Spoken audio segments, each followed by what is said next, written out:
When arguing for the bodily assumption of Mother Mary and her heavenly queenship, Catholics usually appeal to Revelation chapter 12, where we see the mother of the Messiah in heaven. Revelation chapter 11 verse 19 to chapter 12 says, "Then God's temple in heaven was open, and the ark of his covenant was seen within his temple. And a great portent appeared in heaven, a woman clothed with the sun, with the moon under her feet, and on her head a crown of 12 stars. She was with child, and she cried out in her pangs of birth, in anguish for delivery. And another portent appeared in heaven.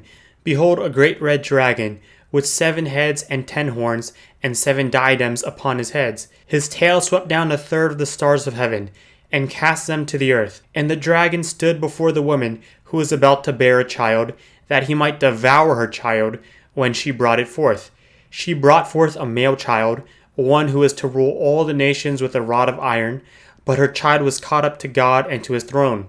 And I heard a loud voice in heaven saying, Now the salvation and the power and the kingdom of our God and the authority of his Christ have come. For the accuser of our brethren has been thrown down, who accuses them day and night before our God. Then the dragon was angry with the woman, and went off to make war on the rest of her offspring, on those who keep the commandments of God and bear testimony to Jesus."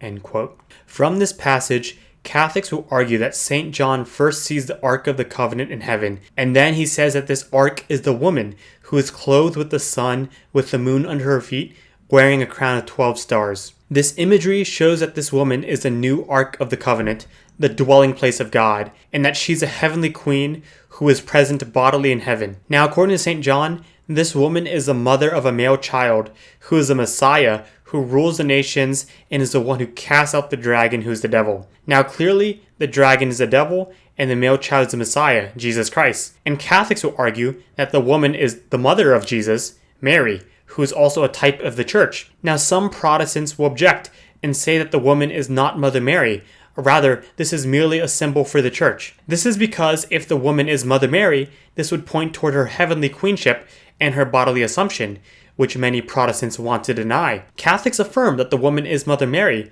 but that she is also a type of the church as well. So it's not an either or, but a both and. This reading makes sense because the dragon is principally an individual, the devil.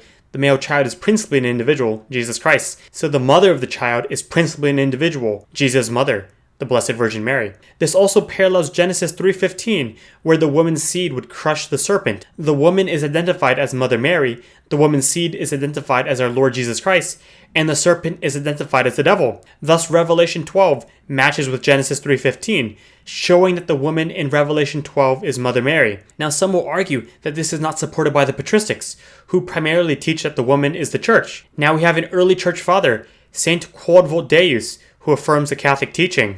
Saint Quodvult Deus was a 5th century church father and bishop of Carthage who was exiled to Naples. He corresponded with St. Augustine, who was his spiritual teacher. Here's what he has to say in the 3rd homily on the Creed. Quote, "In the Apocalypse of the Apostle John, it is written that the dragon stood in full view of the woman about to give birth, in order that when she gave birth, he would eat the child born of her. Let none of you ignore that the dragon is the devil. Know that the virgin signifies Mary, the chaste one, who gave birth to our chaste head. She also embodied in herself a figure of the Holy Church, namely how, while bearing a son, she remained a virgin, so that the church throughout time bears her members, yet she does not lose her virginity." End quote. So the woman in Revelation 12 is Mother Mary, who also embodies the entire church, according to this church father. This is sufficient evidence that Mother Mary is the Queen of Heaven.